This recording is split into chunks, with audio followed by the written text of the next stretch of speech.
Hi there. It's January 12th, and we are on day 12 of our Through the New Testament in 1 Year. Today we're on Matthew chapter 9, just 17 verses, so it'll be quick and easy, right? Still Jesus in the height of his ministry, right? Jesus heals a paralytic. And getting into a boat, he crossed over and came to his own city. Remember, he was at a Capernaum or whatever, and they didn't want him around because he put a bunch of demons and pigs, and the fact that they had pigs with them means that they weren't, good people back then. So he crossed over and came into his own city. And behold, some people brought him a paralytic lying on a bed. And when Jesus saw their faith, he said to the paralytic, "Take heart, my son, your sins are forgiven." Key. And behold, some of the scribes said to themselves, "This man is blaspheming." But Jesus, knowing their thoughts, said, "Why do you think it is evil? Why do you think evil in your hearts? For which is easier to say, 'Your sins are forgiven,' or to say, 'Rise and walk'? But that you may know that the Son of Man has the authority on earth to forgive sins." He then said to the paralytic, "Rise, pick up your bed, and go home." And he rose and went home. And when the crowd saw it, they were afraid, and they glorified God, who had given such authority to men. Okay, Jesus calls Matthew. He's the one writing this, right? And Jesus passed on from there. He saw a man called Matthew sitting at the tax booth, and he said to him, "Follow me." And he rose and followed him. No questions, no let me get my books together, no let me close this door. He got up and he followed him, right? And as Jesus reclined at the table in the house, behold, many tax collectors and sinners came and were reclining with Jesus and his disciples, right? That's Matthew's house. And when the Pharisees saw this, they said to his disciples, "Why does your teachers eat with tax collectors and sinners?" But when he heard it, he said, "Those who are well have no need of a physician, but those who are sick." Right? I always love that verse. Go and learn what this means. "I desire mercy, not sacrifice, for I came not to call the righteous, but sinners." Right? The question about fasting. Then the disciples of John came to him, saying, that's John the Baptist, "Why do we and the Pharisees fast, but your disciples do not fast?" And Jesus said to them, "Can the wedding guests mourn as long as the bridegroom is with them?" Great one, huh? "The days will come when the bridegroom is taken away from them, and then they will fast. No one puts on a piece of unshrunk cloth on an old garment, for the patch tears away from the garment, and a worse tear is made. Neither is new wine put into old wineskins. If it is, the skins burst, and the wine is spilled, and the skins are destroyed. But new wine is put into fresh wineskins, so both are preserved." There you go. 1 through 17, right?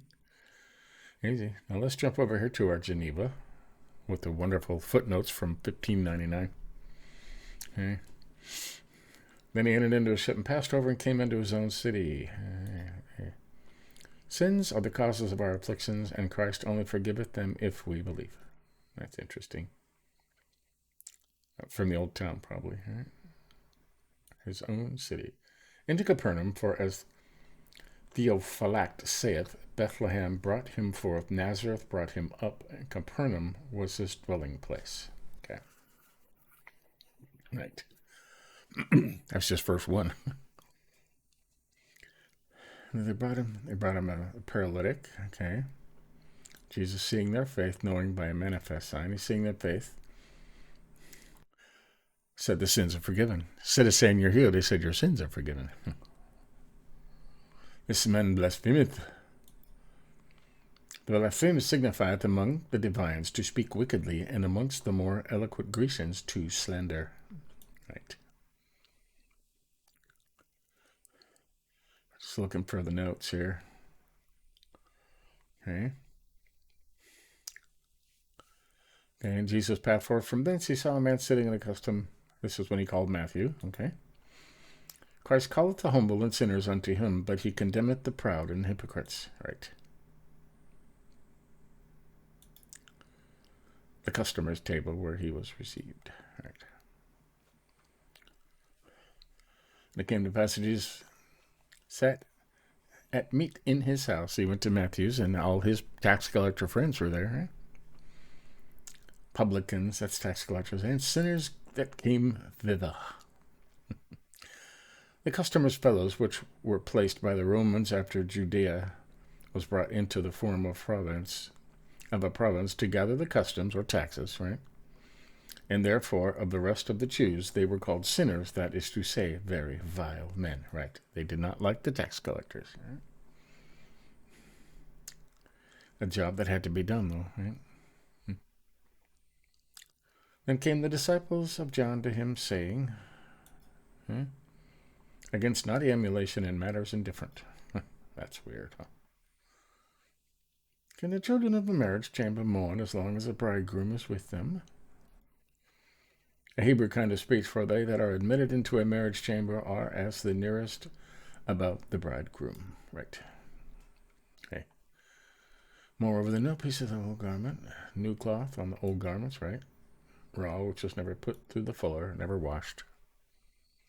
Okay. There you go. It says not a lot of notes in his actual ministry because he's healing people and saying very wise words that will be expounded on much later in the things. But there you go. That is the first half of Matthew 9. Tomorrow we will do the second half probably. All right, 19 through 38, and then on to Matthew 10. Right, so splitting these up.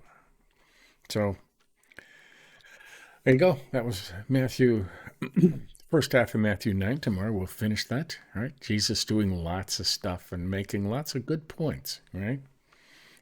Did not come to call the righteous, but the sinners. The doctors don't need the well person doesn't need a doctor. A sick person does. Right. So Jesus is a doctor. Okay. There you go. He heals everybody. That makes him better than a doctor. Right. So there you go. That was day 12. Still time to catch up if you're just starting this. Okay, most of them are under 10 minutes. So, because the New Testament is 270 chapters and there's 365 days in a year, so they're stretching it out and splitting them up so we have time to really dig into it and really get the meaning of the books. So this is going to be fun.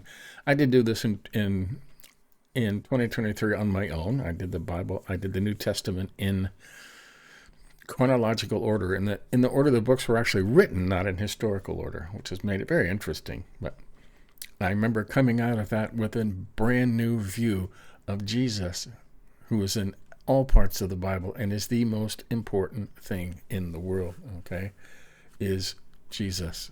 So take that to heart. Give us a like if you think about it. But tomorrow we'll continue. See you then.